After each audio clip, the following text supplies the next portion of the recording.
مومنوں پڑھتے رہو تم اپنے آقا پر درود، ہے فرشتوں کا وظیفہ صلاۃ و نعرہ تکبیر، نعرہ رسالت، مسلک اعلیٰ حضرت، فیضان حضور تاج الشریعہ، فیضان حضور غریب نواز، فیضان حضور مفتی اعظم راجستھان، نعرہ تکبیر، نعرہ رسالت۔ ہندوستان کی سرزمین کا یہ ایک ایسا خطیب ہے جنہیں شہر تو شہر، قصبہ قصبہ، گاؤں گاؤں جو ہے وہ جانتا ہے الحمدللہ عز و جل۔ اور برس ہو گئے ہیں ہمارے گاؤں میں تشریف لاتے ہوئے۔ ہم شکریہ ادا کرتے ہیں حضرت کا کہ ہم نے جب فون کیا تو آپ نے ہمیں تاریخ دی الحمدللہ عز و جل۔ ایک ہندوستان کے عظیم خطیب سے ہم دنیا کے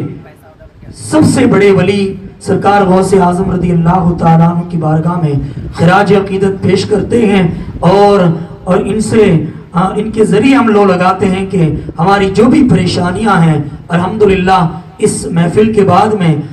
ہم حضرت سے گزارش کرتے ہیں کہ دعا کریں کہ وہ سرکار غوث اعظم کی بارگاہ کے اندر سب نے ہمیں کہا ہے، تو ہم آپ سے گزارش کرتے ہیں کہ اس مجلس کے بعد میں، اس محفل کے بعد میں ایک غوث اعظم کی بارگاہ کے اندر استغاثہ کے طور پر ایک دعا ہوگی، آپ سب شریک ہوں، اور اس دعا کے اندر الحمدللہ عز و جل فرشتے بھی شامل ہوں گے، دعا قبول ہوگی۔ ڈوبی کشتی پل میں ترانا سب کے بس کی بات نہیں، ڈوبی کشتی پل میں ترانا سب کے بس کی بات نہیں، چوروں کو ابدال بنانا سب کے بس کی بات نہیں، اللہ جن سے راضی ہو ان کے لیے پھر مشکل کیا، ٹھوکر میں مردوں کو جلانا سب کے بس کی بات نہیں۔ فاتحہ۔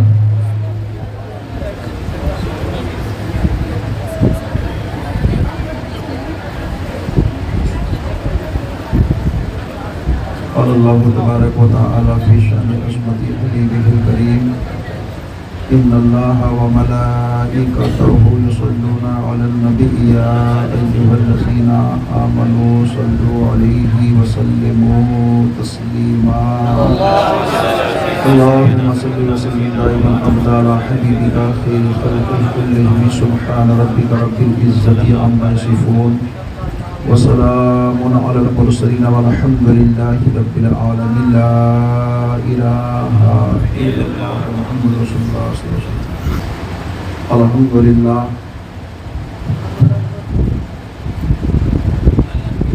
الحمد للہ رب العالمین خالق المخلوقین والصلاة والسلام على سید الانبیاء والمرسلین طه ویاسین وعلى آلہ واصحابہ وازواجہ واہل بیتہ اجمعین اما بعد فاعوذ باللہ من الشیطان الرجیم بسم اللہ الرحمن الرحیم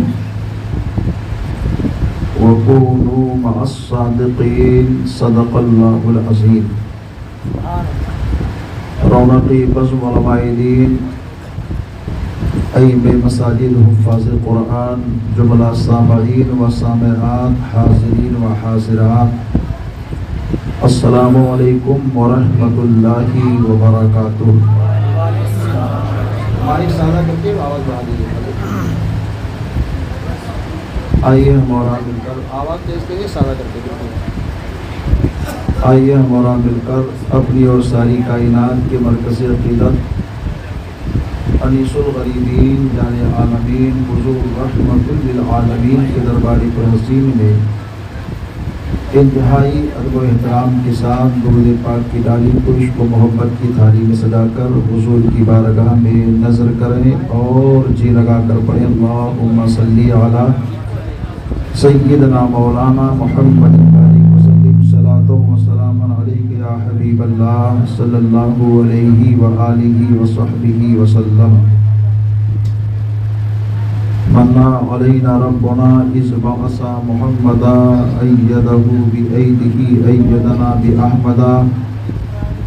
أرسله مبشرا أرسله ممجدا صلوا عليه دائما صلوا عليه سرمدا ایک مرتبہ درود پاک پڑھیے اللہم صلی علی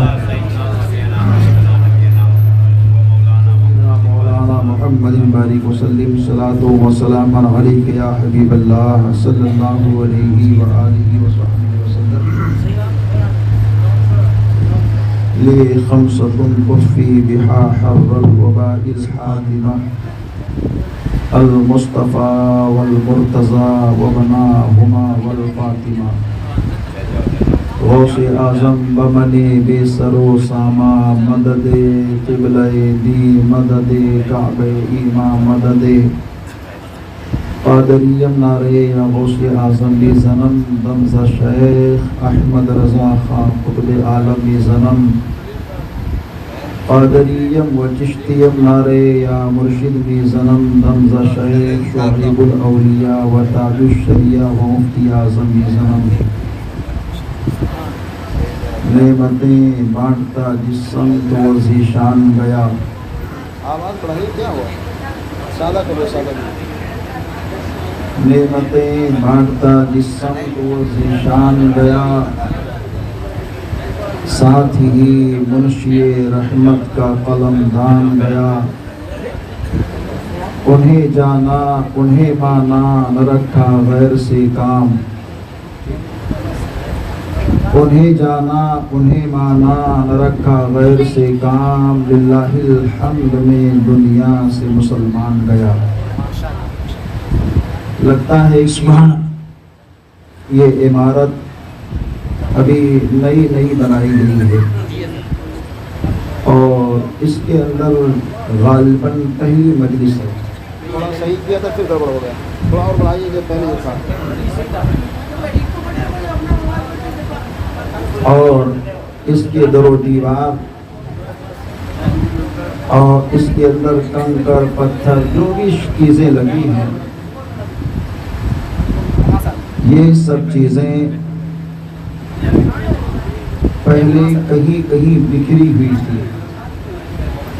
اس کو ان کو ختم کر دو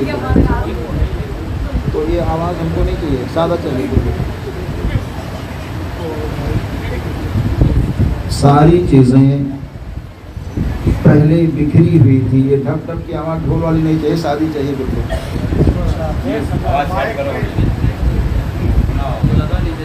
پاک پڑھیں اللہ رب محمد صلی اللہ علیہ وسلم نحن عباد محمد صلی اللہ علیہ وسلم اب رنجی کو شک کیجیے جہاں بھی رہے ایک بار اور درود شریف پڑھیں اللہ رب محمد صلی اللہ علیہ وسلم نحن عباد محمد صلی اللہ علیہ وسلم صلاۃ و سلام علیک یا حبیب اللہ صلی اللہ علیہ وآلہ وصحبہ وسلم یہ مدرسے کا ہال ہے اور اس کا نام آپ سب نے مدرسہ گلشن بغداد رکھا تو یہ بلڈنگ یہ عمارت بننے سے پہلے اس کی ساری چیزیں الگ الگ جگہوں پر تھی کنکر الگ تھا پتھر الگ تھا ریت اس کی الگ تھی اس کے اندر جو بھی چیزیں لگی ہیں سب الگ الگ جگہوں پر تھی اور جب الگ الگ جگہوں پر تھی تو ان کا کوئی وجود نہ تھا جب یہ جمع ہو گئی تو ایک بلڈنگ بنی ایک عمارت تیار ہوئی اور ایک دیوار کھڑی کر دی آپ نے پہلے یہ کچھ اور تھے ان کا کوئی وجود نہ تھا لیکن ہمارے حضور ارشاد فرماتے ہیں کہ دنیا کی ساری چیزیں چاہے تر ہوں چاہے خشک ہوں چاہے ہری ہوں چاہے نیلی ہوں چاہے پیلی ہوں سب چیزیں سنتی بھی ہیں سب چیزیں بولتی بھی ہیں جیسے کہ آقا ارشاد فرماتے ہیں کہ جب مؤذن اذان دیتا ہے تو اس کی آواز جہاں تک جاتی ہے وہ ساری چیزیں اس کے حق میں کل اللہ کے حضور گواہی دے گی اور یہ سب چیزیں سنتی ہیں تو ایسے ہی دیوار اس مدرسے کی ہال کی کل بھی سنتی تھی اور آج سن رہی ہے، اور اس گلشن بغداد ہال کی بلڈنگ کی عمارت کی ایک ایک چیز ایک دوسرے سے کہہ رہی ہوگی کہ اب دیکھ میری شان دیکھ، اب دیکھ میری منزل دیکھ، اب دیکھ میرا مقام دیکھ۔ پہلے تو میں کسی کھان میں تھی، پتھر بولے گا، ریت یہ کہے گا میں ندی کے اندر موجود تھا، اور ساری چیزیں کہیں گی میں کہیں ادھر ادھر بکھرے ہوئے تھے، لیکن آج میری شان دیکھ، اے چیز دیکھ، دیکھ اے دیکھ کہ آج میرے اندر بیٹھ کر کے دنیا دار کی بات نہیں ہو رہی ہے، شہنشاہ بغداد کی بات ہو رہی ہے۔ اور یہ ساری چیزیں ایک دوسرے کو کہہ رہی ہوں گی، اور اسی حال کو دیکھ کر ایک عاشق نے بہت پہلے کہا تھا، اور کیا کہا تھا کہ یہ دشت و جبل گنگ و جمن دیکھ ارے دیکھ۔ جیسے یہ ساری چیزیں بولتی ہیں، آواز تھوڑی اور صحیح کر دو، پہلے جیسا تھا ویسے ہی، یہ دشت و جبل گنگ و جمن دیکھ ارے دیکھ، سب ان کی لگن میں ہے مگن دیکھ ارے دیکھ۔ سبحان اللہ بولیے۔ یہ کس کی لگن میں؟ حضور کی لگن میں۔ سب ان کی لگن میں ہے مگن دیکھ ارے دیکھ۔ شاعر اور ایک الگ طریقہ اپناتا ہے، شاعری کی دنیا ہی کچھ اور ہوتی ہے، شاعر کا عشق ہی کچھ اور ہوتا ہے۔ وہ نہ جانے کہاں کہاں کون کون سے باغ سے کیسے کیسے گل کو جمع کر کے ایک حسین شعر کا ہار بناتا ہے۔ تو ایسے ہی شاعر نے اعلیٰ حضرت کے بارگاہ سے عقیدت کے پھول کو لیا اور شعر کہنے کی کوشش کی، کہا تو ایسا حسین شعر بن گیا کہ اس کو عاشق جب سنتا ہے تو سنتا رہتا ہے۔ کہتا ہے شاعر، لب پھول دہن پھول زقن پھول بدن پھول، لب پھول دہن پھول زقن پھول بدن پھول، اے جان چمن اپنا چمن دیکھ ارے دیکھ۔ اور اس کے بعد میں شاعر نے کہا،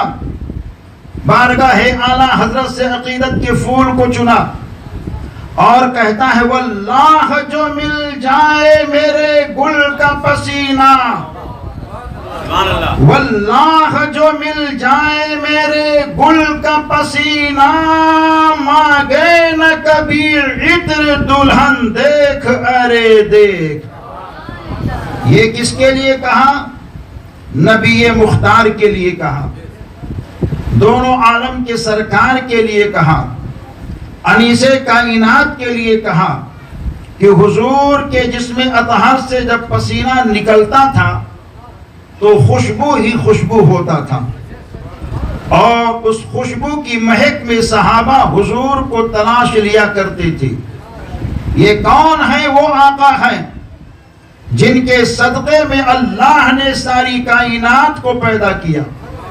جن کی شان رفعت کے تعلق سے قرآن بھی بولے اور خالق قرآن اللہ رب العالمین بھی بولے، جن کی شان رفعت کے بارے میں صحابہ کی جماعت بھی کہے، تابعین کے لب بھی کھلے،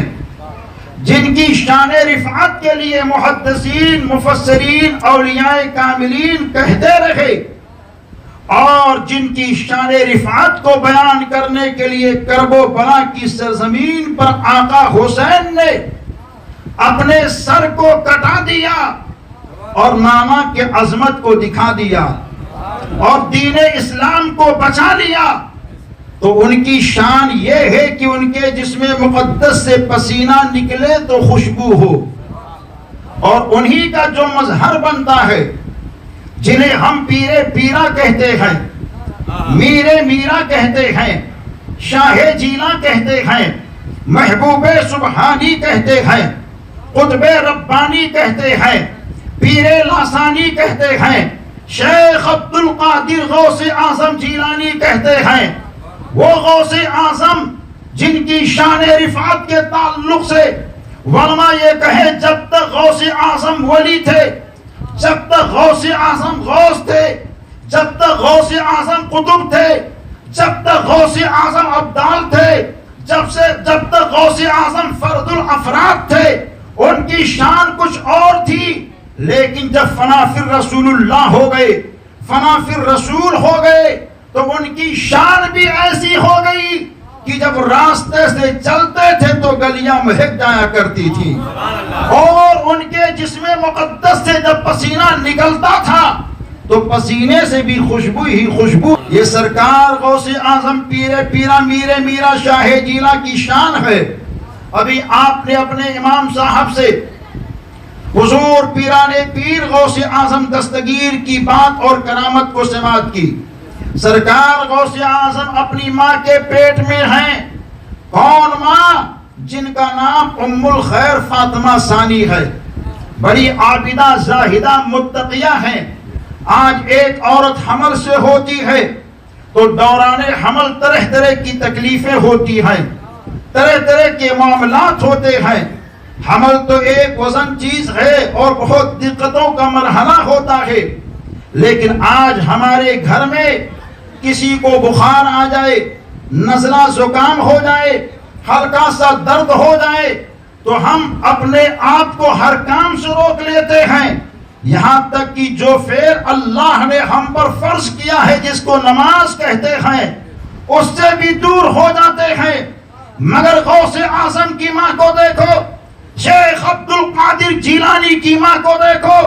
ایام حمل ہیں کوئی نماز نہیں چھوٹتا ہے. یہاں تک کہ جس رات میں ہم سب کے پیر غوث اعظم دستگیر دنیا میں تشریف لانے والے ہیں، اس رات میں غوث اعظم کی ماں نے نمازیں تو ساری پڑھی جو فرض آپ پر تھی، واجب نماز کو بھی آپ نے ادا کیا. یہاں تک کہ یہ کہتی ہیں جب صبح صادق کا وقت قریب ہوا تو میں نیند لینے کے بعد میں اٹھی اور اٹھنے کے بعد میں نے تہجد کی نماز کو ادا کی، اور تہجد کی نماز ادا کرنے کے بعد میں سرکار غوث اعظم کی ماں یہ کہتی ہیں اچانک میں نے آسمان پر ایک نور دیکھا، نور کی شعاعیں دیکھی، نور کی چمک دیکھی، نور کی رانائی دیکھی، نور کی بہار دیکھی، نور کی قندیل دیکھی. تو اس قندیل سے روشنی ہی روشنی چھننی شروع ہو گئی اور روشنی بکھرنی شروع ہو گئی. وہ کہتی ہیں میں غور کرتی رہی، یہ نور آسمان سے ظاہر تو ہوا ہے مگر یہ نور جاتا کہاں ہے؟ تو ام الخیر فاطمہ ثانی یہ کہتی ہے غوث اعظم کی ماں وہ نور کہیں اور نہیں جاتا ہے بلکہ وہ نور ان کے آنگن میں آتا ہے. اور جب آنگن میں آ گیا تو غوث اعظم کی ماں کہتی ہے میں سوچ رہی تھی آخر یہ روشنی، یہ چمک، یہ نور میرے گھر میں آ تو گیا ہے، اب کیا ہوگا؟ تو ایک غیبی آواز آتی ہے اے اللہ کی بندی خوشیاں منا، تیرے گھر کے اندر کوئی عام نہیں آ رہا ہے بلکہ تیرے گھر کے اندر ولیوں کا امام آ رہا ہے. سبحان اللہ بے شک. وہ حضور پیرا میرے میرا شاہ جیلا ہیں جن کے تعلق سے آپ ذکر کرتے ہیں، محبت اور پیار کرتے ہیں. ان کی ماں کی تاریخ دیکھو کہ عبادت سے کتنی محبت، کبھی کوئی نماز نہیں چھوٹی، کبھی کوئی فرض نہ چھوٹا، کبھی کوئی خلاف شرع کام نہ کیا. جس رات میں غوث اعظم پیدا ہو رہے ہیں اس رات میں ہمارے اور آپ کے غوث اعظم کی ماں نے فرض نماز تو فرض نماز، تہجد کی نماز کو بھی ادا فرمایا، اور اذکار کر رہی ہیں، اوراد کر رہی ہیں، ذکر پر ذکر کر رہی ہیں، تلاوت پر تلاوت کرتی جا رہی ہیں. غیب سے آواز آئی اے اللہ کی بندی تیرے گھر کے اندر ولیوں کا امام آنے والا ہے. تو سرکار غوث اعظم کی ماں یہ کہتی ہے ہلکی سی درد کی آہٹ مجھے محسوس ہوئی. میں نے آواز دی گھر کی خادمہ کو. خادمہ میرے پاس آتی ہے. اس کے چند ہی لمحے کے بعد میں میرے شکم سے ایک نورانی بچہ تشریف لاتا ہے جسے دنیا شیخ عبد القادر جیلانی حسنی حسینی کے نام سے جانتی پہچانتی ہے. وہ پیدا ہوتے ہیں تو آج کی ماں یہ کہتی ہے وہ آئے تو سجدے کی حالت میں آئے. ارے ان کے نانا کے آنے کے حال کو دیکھو کہ مدینے کے سلطان آمنہ کے لال ہم سب کے سرکار جب مکہ مکرمہ کی سرزمین پر دنیا میں آتے ہیں تو سجدے کی حالت میں آتے ہیں. انہی کا دیوانہ, انہی کا بیٹا, انہی کا نواسا جنہیں ہم پیرانے پیر کہتے ہیں وہ بھی آتے ہیں تو سجدے کی حالت میں آتے ہیں. میرے آقا آمنہ کے لال بھی یہی مجاز دے رہے ہیں اور میرے آقا پیرانے پیر غوث اعظم دستگیر بھی یہی مجاز دے رہے ہیں. اے میرے نانا سے اور مجھ سے محبت و پیار کرنے والوں, میرے نانا کے آنے کے حال کو دیکھو تو نانا بھی سجدے میں آ رہے ہیں اور میرے آنے کے حال کو دیکھو تو میں بھی سجدے میں آ رہا ہوں. یہ مل رہا ہے دونوں ذاتوں سے. اے مجھ سے محبت و پیار کرنے والوں, تم بھی دنیا میں رہو تو سجدہ کرتے رہو, نماز پڑھتے رہو, ذکر و اذکار کرتے رہو. جو یہ کام کرتا رہے گا وہ بندہ یہاں بھی کامیاب رہے گا, وہ بندہ وہاں بھی کامیاب. سبحان اللہ, سبحان اللہ, بے شک.